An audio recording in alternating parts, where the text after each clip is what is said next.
It was November 24th, 1992, when Sonic the Hedgehog 2 made its launch debut in retailers around the United States. Here we are in 2020, it's November 24th, and it happens to be another Tuesday, a Sonic Tuesday, just like the original launch date back in 1992. And as luck would have it, I happen to have the SEGA Visions Magazine that featured Sonic 2 on the cover from November, December of 1992 that I'm going to open in this episode of Print from the Past. This is still sealed. There's something in here about free gifts, concert tickets, beach beauties, poster, more stuff. We'll go ahead and take a look and see what else is in there, but we got to go ahead and take the seal off this so we can take a look at the magazine itself. So that is what we are going to do. We're going to unseal this, and we're going to see what is inside. And there are, well, let's see what there is. Let's take this, whoops, there we go. So let's take these out, get rid of that. We'll take a look at what, wow, okay, there are two different things in there. There are actually a few different things. So this here is a Sonic the Hedgehog, a comic book, and it's just some comic panels, so that is pretty neat. It is a four pages, 1, 2, 3, 4, 5, 6 pages, and it is part 1. Whoop. Sorry about that. There we go. So there is the comic book. It's printed on like newspaper paper, so it's kind of rough feeling, but you can see how the comic was drawn. It's a very cool looking comic, honestly, although Tails is looking like he might want to lay off the caffeine just a little bit there.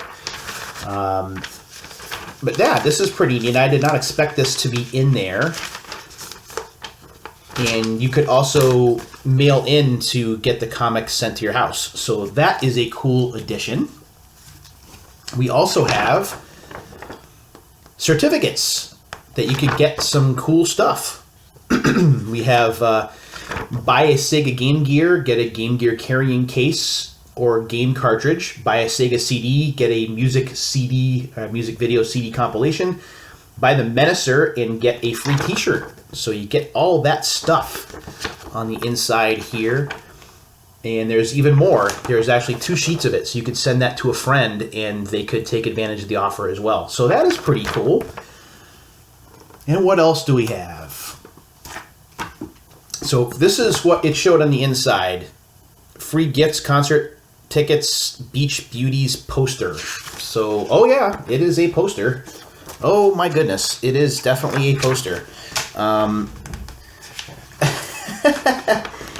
So this is the poster, and I'll kind of pull back so you can see it. So that is the poster. That's pretty cool looking. I like that. That is really neat. So we have Batman, we have Sonic, we have Taz, we have Joe Montana. That is cool. I like that a lot. It's also doubles as a little bit of a fold out, so you can see some of the cool stuff that you could get. And they talk about the coupons that came with part of this deal. So that is really neat, and that poster is going to be one I'm thinking about putting up. And then we get to the main event itself, so I'll pull myself back in here. This is SEGA Visions with Sonic 2 on the cover. We also have Echo the Dolphin, the Menacer, features on Batman Returns, RBI 4, NHLPA Hockey, Night Trap CD, Sports Talk Football 93, which was the game that got me into a Genesis to begin with, Global Gladiators, and some reviews here as well. Plus, there's a feature on the Sega CD itself. The magazine is about 100 pages, so it is a decent width for a magazine, especially from this time period. So the first things that we see when we open it up, we have the Game Genie ad, and we have an ad here for Indiana Jones and the Last Crusade as well. Never really a Game Genie guy. I was always just a game code guy. If there was a password or a cheat code, I would enter that. But Game Genie just seemed like it was out of my range for some reason. I really don't have an answer why, just kind of the way it was. We also have an ad here for Sears Funtronics. Back when Sears was a thing, they actually used to sell video games in the store, and they had a store within a store called Funtronics, where they would sell Genesis, Nintendo, Super Nintendo, Eventually, they would sell PlayStation and N64 as well. I always used to hang out at the Funtronics store in Sears at the Holyoke Mall, which was my stomping grounds here in Western Mass. We also have a bunch of things in the index talking about the Sega CD and some other things. We'll kind of get there as we go. We have the letters here. Actually, we have some rumors. And the first thing, of course, leading off about Sonic Tuesday, which is why we're opening this magazine to begin with. Let's see here. So you've waited and called and written and begged and cried and kicked and screamed. Well, we listened, and now your prayers have been answered. On Tuesday, November 24th, 1992, the most anxiously awaited sequel in history will arrive on a shelf near you. Sonic 2, that spleety blue critter with an attitude, will be zooming his way to your Genesis and Game Gear systems, but this time you won't have to wait to play. Sega is now allowing buyers to pre-order the game, so they'll be assured they will have it on the 24th. So we have an example of pre-ordering here, which is back in 1992, so that is 28 years ago we were doing the pre-order thing. We also have information about movies here. Aliens vs. Predator, RoboCop vs. Terminator, Freddy vs. Jason. Freddy vs. Jason, so they're talking about Freddy vs. Jason here. Talking about Warhead's Candy and Archie Comics. So touching on a little bit of everything. We also have an ad here for Super Smash TV as well. A little bit better on the Super Nintendo than the Genesis, but that's just my opinion. What else do we have here? An ad for Sega CD. I like the Sega CD. If I'm being completely honest, I know that it has a lot of full motion video games, but that's kind of my thing. Having full motion, having movies playing on your video game console was just dream territory back in the early and mid 1990s, and I loved it. Loved Dragon's Lair, loved Rebel Assault, loved Tomcat Alley, loved Sewer Shark. Those games I thought were just really cool, these interactive movies. I know that some people don't like them, but that's just not me. I really have a fondness for them. In fact, Revenge of the Ninja, which is a game that's available for Sega CD, is based on an arcade machine of the same name that we rarely saw here in the US. And I got to play it via the Sega CD and absolutely loved it. So we have an ad here for the Sega CD. Have an ad here for NHLPA Hockey 93. Oh, the hockey games on the Genesis are just awesome. And this was the precursor to NHL 94, which is really the game that kind of set the stage for hockey games coming out afterwards. But not a lot of people talk about NHLPA 93. That's too bad. This is a game where whether you have a particularly hard hit or when you're fighting, you can actually make the opponent bleed, which caused some controversy for a while. Called NHLPA because it didn't get the NHL license because of the blood, of course, but the NHLPA did sign on. So you have that there. So NHLPA Hockey, you also see the ad for EASN, the Electronic Arts Sports Network, which was EA's version of ESPN and actually got them in trouble with the 4-letter where they had to change the name to EA Sports. Yeah, this is going to be another long episode, so strap yourselves in. We have some letters. Oh, do we have some letters here? I'll read just a few of them, but the letters column, especially in console-specific magazines, are always fun to read. Let's see what we have here. Besides the US and Japan, what other countries have Sega Genesis? Are their cartridges different from ours? And if so, is it possible to play their games on our Genesis? That's from California. Although Sega products are sold all over the world, and they list a bunch of countries, Genesis is only available in the US. In other places, it's called the Mega Drive, which we now know. It's kind of like common knowledge at the back of our hand. Even though Genesis and Mega Drive units may look similar, they're not cross-compatible, which means that a Mega Drive cart may not work in a Genesis and vice versa. So that's what you hear from here. Will the Genesis version of the Game Genie work the same as the Nintendo version or better? And of course the answer is of course it'll be better, because this is SEGA Visions Magazine. We're not going to tell you that Nintendo is any better. The Sega Genesis Game Genie features an on-off switch that lets you choose to play with or without the Game Genie password. That's kind of cool. Plus you'll be able to input 5 codes instead of 3. I own a Genesis and I'm wondering if you'll be able to play CD games on a regular CD player.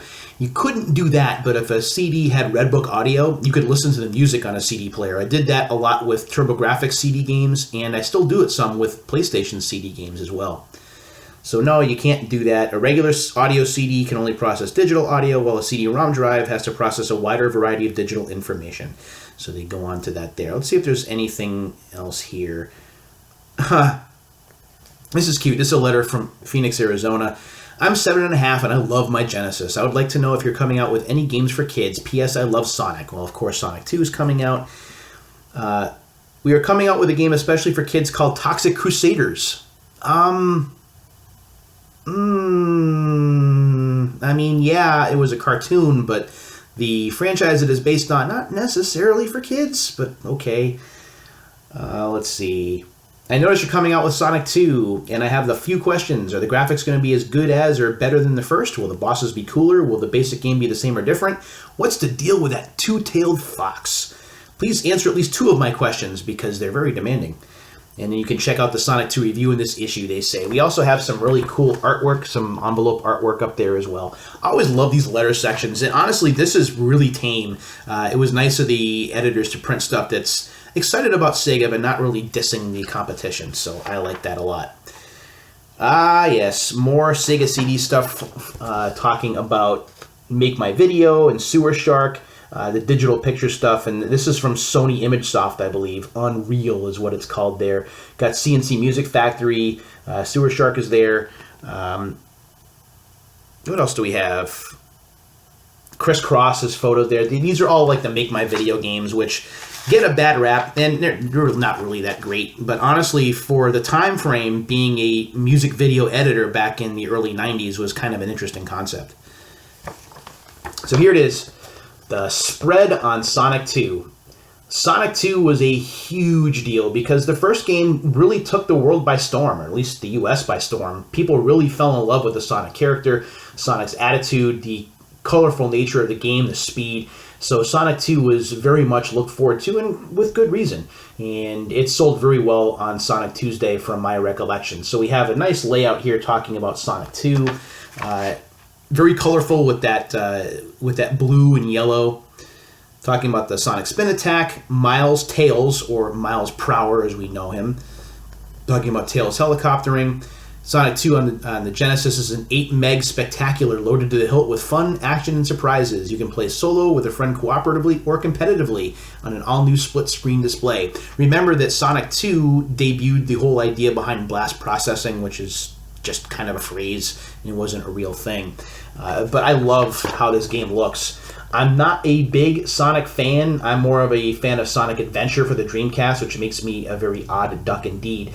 But the Sonic games are definitely colorful. They definitely have attitude, and I love the music in these games too. So they're decent. I think I prefer Mario just a little bit more, but I'd be happy to play a Sonic game. Just not for very long, because if I'm being honest, I'm not great at them.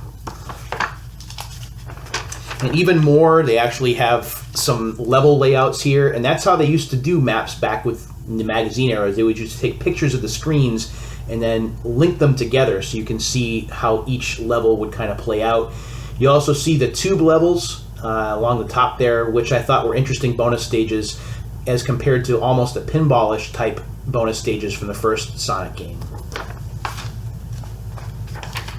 Even more maps here, so they really went all out with this Sonic 2, basically this blowout here, and it's something I'm definitely going to read more of later, but it's really cool to see these maps the way they are, and it might be interesting to play the game with these maps in front of me.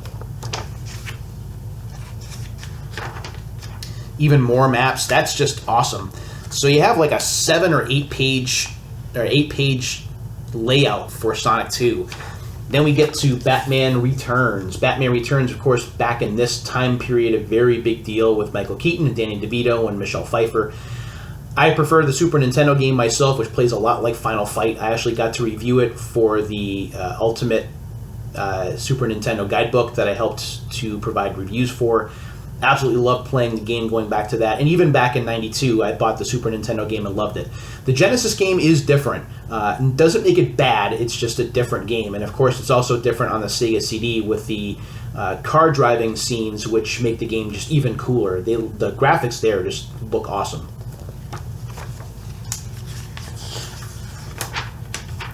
Also have some information on Mick and Mac Global Gladiators, the unofficial sequel kind of sort of to Mick Kids, which was a game for the Nintendo Entertainment System. An ad for Alien 3. Can you take the terror? I never played this game, but then again, I never really saw any of the Alien movies, if I'm being honest.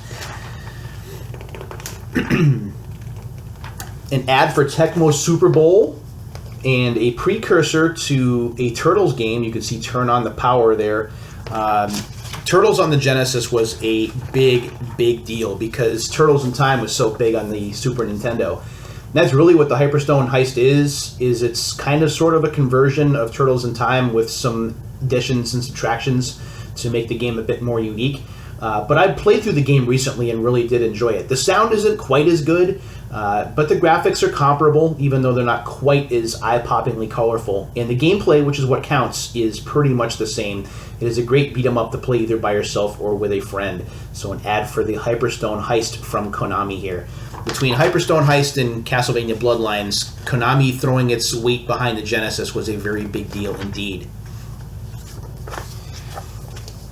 As you know, not only do I do videos as myself, but also the Retro Referee, so I love talking about retro sports games. Here is RBI Baseball 4. Unfortunately, RBI 4 takes everything that we used to like about RBI baseball games and throws it in the trash can. This is a completely different ball game. The screens, as you can tell, it's a different viewpoint. It's a different kind of gameplay. It's a bit more simulation aspected. Because the camera is drawn so close to the field, fielding tends to be difficult. It doesn't mean the game looks bad. Actually, it looks quite good, and the sound is decent.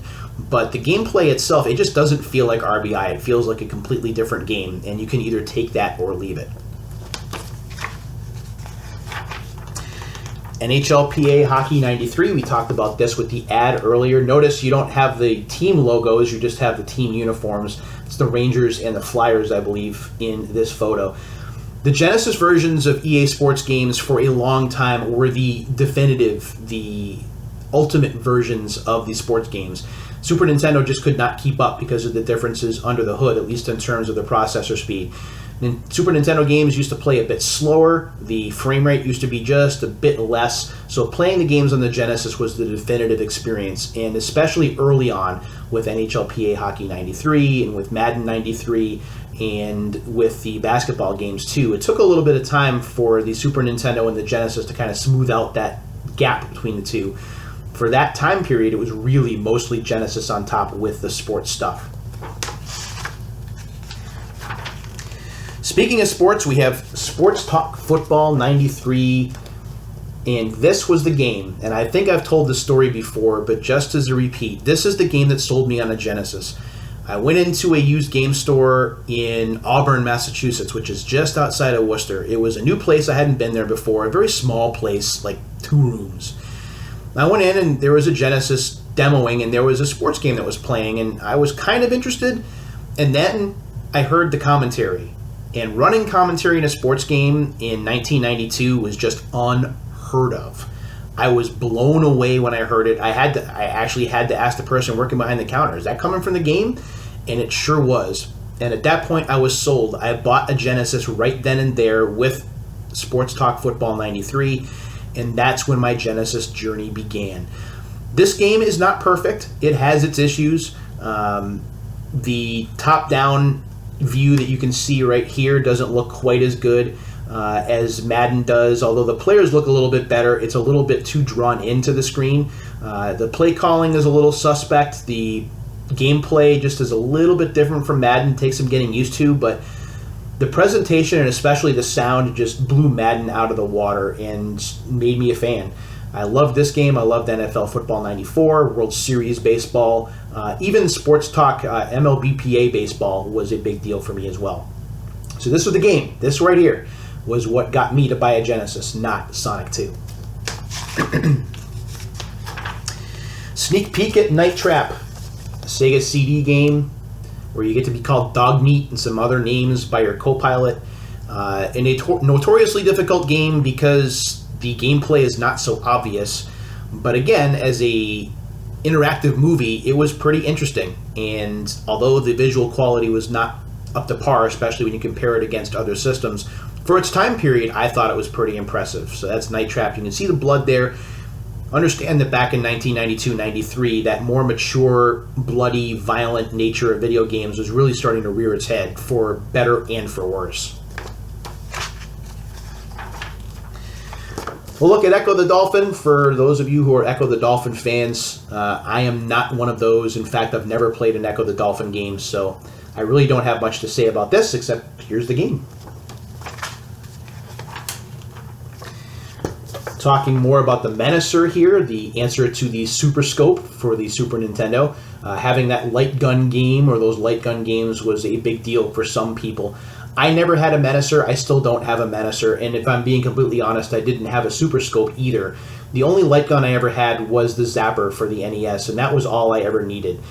And of course, the Wii remote for the Wii, playing light gun games with that is a lot of fun, and that was years later. So look at the Menacer here. Have an ad for the Gadget Twins. Never played the Gadget Twins, so I really don't have a lot to comment on there. Ad for a layout of a T2, the arcade game, and then some Tengen games for the Game Gear. I think it's just for the Game Gear, and also for the no, these are just Game Gear games. So we have Paperboy, Marble Madness, Clax. Getting all of those arcade games to play on the go was definitely a big deal if you were an arcade fan, like I certainly was and continue to be. The middle of the magazine has a double ad for Leaderboard Golf and Olympic Gold. US Gold being a publisher of sports games for the system. Not great sports games, for being honest. They're very average, middle-of-the-road games, but sports games nonetheless. Nice little layout here on the Sega CD. This is not the model I have. I have the Model 2, actually. But Sega CD and CD technology bringing that multimedia experience that only PC users were having up to this point home was a very big deal. Not only did it enable full motion video, but it also enabled your Sega CD to play karaoke discs, to play music CDs, so it added some functionality to your console as well as being able to play new kinds of games that you just had not been able to play before. One of my favorite Sega CD games is a game called Sylphid, which is a shooter that uses a lot of polygons and looks, especially for the time period, very futuristic. I don't think it's available for viewing here, but that's one of my favorite games. Lunar Silver Star Story is also a great Sega CD game, and also very expensive these days, and that's an RPG from Working Designs. So take a look at Sega CD. Love that first model with the draw-out tray. More Sega CD games can be seen here, and I'm kind of reading this backwards. Sewer Shark, Make My Video, Batman Returns, Wonder Dog, The Adventures of Willie Beamish. Great games. If you've ever watched the Angry Video Game Nerd's review of Sega CD, he covers a lot of these games in his video. Although those of you who are family friendly may want to be careful though, because James's reviews tend to be a little bit on the foul language side, so just keep that in mind. Review of Shakan and Home Alone here, two games I have not played, so I really don't have much comment on those, although I do know that they are a real thing. Ah, yes, a review of Green Dog, Joe Redifer's favorite Genesis game. Shout out to Joe from GameSack, who does a fantastic job over there. He and Dave just reunited as the GameSack duo and did a nice video on Super Nintendo versus Genesis just before the holidays, and I strongly recommend that video. But a look at Green Dog, a look at some Dungeons and Dragons as well. I have not played D&D, and Green Dog, actually, I don't think I've played. I think I just kind of live vicariously through Joe when it comes to that game. Also a look at Tailspin and at Biohazard Battle. I think I have Biohazard Battle, I just haven't played it though. Alien 3 and then Super Smash TV. And oh my goodness, did I love Smash TV in arcades. And when Super Smash TV came to the Super Nintendo, because of the way the Super Nintendo controller is made, where it has those 4 face buttons, it was basically perfect. It operated like a second stick. So you're able to play Smash TV the way it was intended, and it handled very well. With the Genesis, because you only had the 3 buttons in front, it was more difficult to play, although the visual and audio presentation wasn't necessarily a huge step down from the Super Nintendo. The play control was. Also have a look at Alien 3 here as well.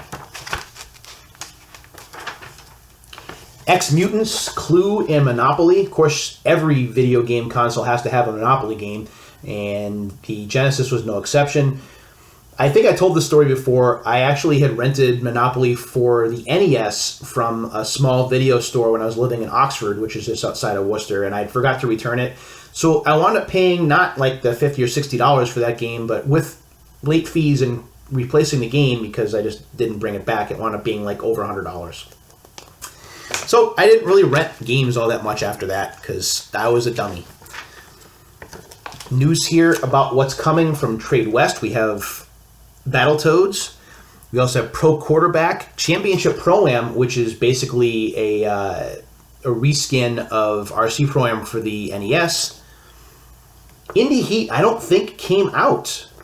Danny Sullivan's Indie Heat, of course, was available for the NES. I don't think it came out for 16-bit systems, and that's too bad, because that game is a lot of fun. Also have Predator 2 on the Genesis, if you're into that kind of thing.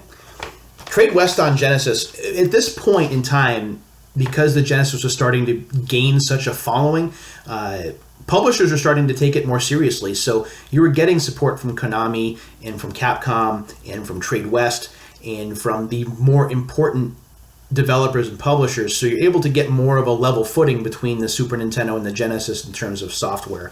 So that can't be understated.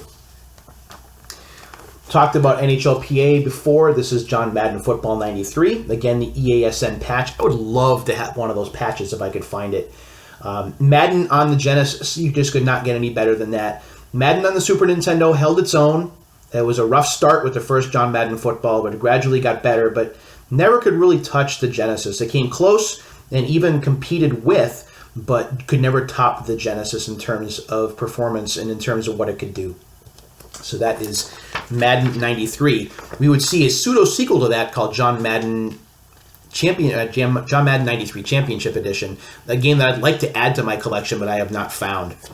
We also have some looks at Game Gear games, Defender of Oasis, the Majors Pro Baseball. I never owned a Game Gear, if I'm being honest. I have heard that Game Gears don't hold up well against the test of time. A lot of them break, so I have had no interest in getting one, but I always did kind of want one back then. Having a Game Boy was okay, and there were a bunch of games for it, but it was not in color like the Game Gear was, and that was always appealing, at least it was to me.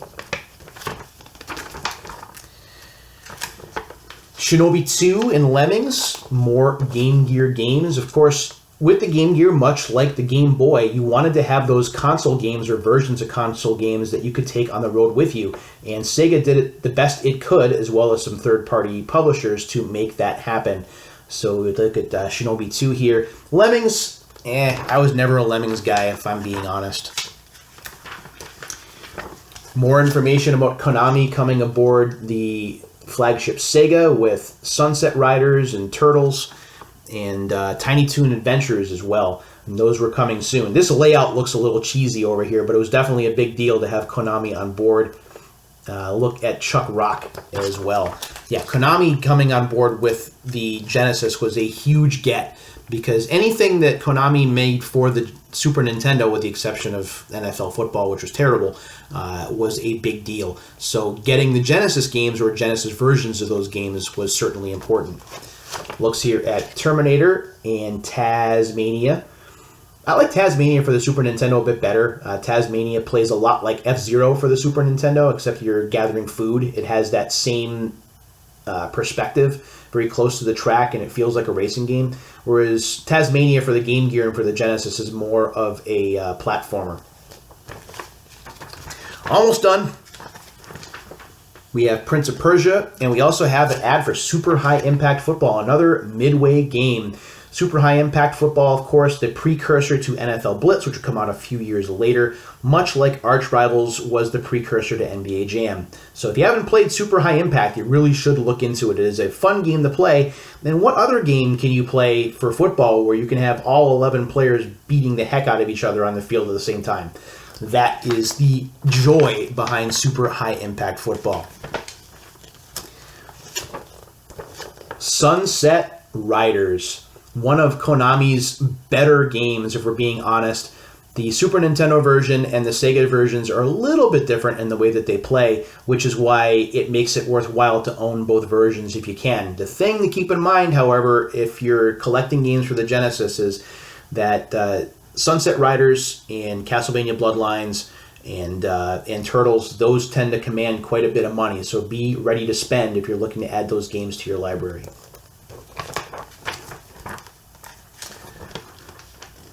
Sega's multimedia studio, so then we get some behind-the-scenes stuff, looking at stuff that Sega is making. Multimedia, really the big watchword in 1992 and 1993 into 1995. Multimedia being not just a game, but a game and a movie, or not just words, but also video or audio or all three. That's what multimedia is, multiple forms of media on the screen or for the user at the same time.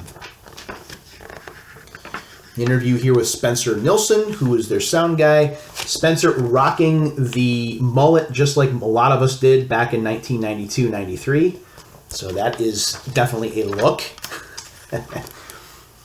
Quick looks at some games like World Trophy Soccer, God, Super High Impact, Death Duel, Team USA Basketball, Jennifer Capriati Tennis, and Gadget Twins. Their review is pretty colorful. They have a color code down the bottom of the screen with different fields like graphics, sound, music, controls, gameplay, depth and challenge, and overall fun. A little sad to see that overall fun for Super High Impact is only a 68. I thought that that game deserved a little bit better, but that's just me. More reviews here because this is a holiday issue, so we've got a lot of games coming out at the same time.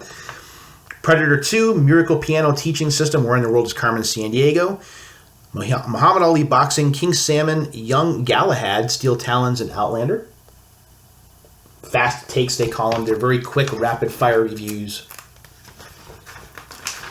Got some Game Gear reviews, too, for Wheel of Fortune, RC Grand Prix, Aquatic Games, and Clax, as well as the infamous Win a Gaming Rig sweepstakes that was in just about every video game magazine at the time. I don't know a single person that ever won this contest, so go figure.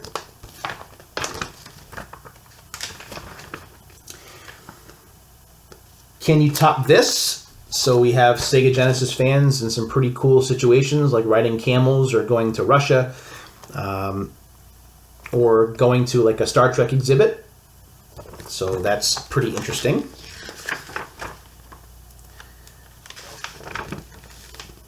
You can get all of your Sega goods right from Sega Direct using this ad here. An ad for Tecmo Super Bowl here as well. Tecmo Super Bowl on the Genesis, unfortunately, just was not as strong as the Super Nintendo version of the game. The Tecmo Bowl games actually, in general, all of them, Tecmo Super Bowl 1, 2, and 3, really lag behind their Super Nintendo counterparts. But if a Genesis is all you have, they will do in a pinch. They are arcade football with all of the simulation trimmings, at least in terms of statistic tracking. So if you're into that, like I am, then those games are a no-brainer. But if you played the Super Nintendo games, expect a little bit of a step back in the Super Tecmo Bowl or Tecmo Super Bowl games for Sega's console. Want to call your favorite video game company? Now you can with this listing of all of their phone numbers. A Nickelodeon ad. It's Snick or it's not. Ugh, okay. 1990s attitude, gotta love it. And then more Tengen games over here, RBI Baseball 4, Steel Talons, Rampart, and Paperboy 2, as well as an ad for Super WrestleMania for the Genesis. And then finally, another gamepad for the Genesis here. This one, the Ultimate Joystick, the Power Clutch SG. So that's a look at all of the stuff in Sega Visions on this Sonic Tuesday celebration, as Sonic 2 is front and center in this magazine. Again, if you have this copy or this particular issue, there is a lot of information to take in, a lot of maps to look at, and a really nice layout in terms of what to expect for the game. If you haven't played Sonic 2, there are multiple ways to play it now. You can play it on the Genesis, you can play it in any of the Sega Genesis collections, like Sonic's Ultimate Genesis Collection for the PS3 and Xbox 360, or you can play it on the Sega Genesis Collection or Sega Genesis Classics Collection for the PlayStation 4, Xbox, and Switch. So check those out if you want to check out Sonic. Thanks for checking out this episode of Print from the Past. I really appreciate it. Happy birthday to Sonic 2. Have a great Thanksgiving, everyone, and we'll do another one of these episodes really soon. Until the next time, my friends, take care of yourselves and each other, and we'll talk soon.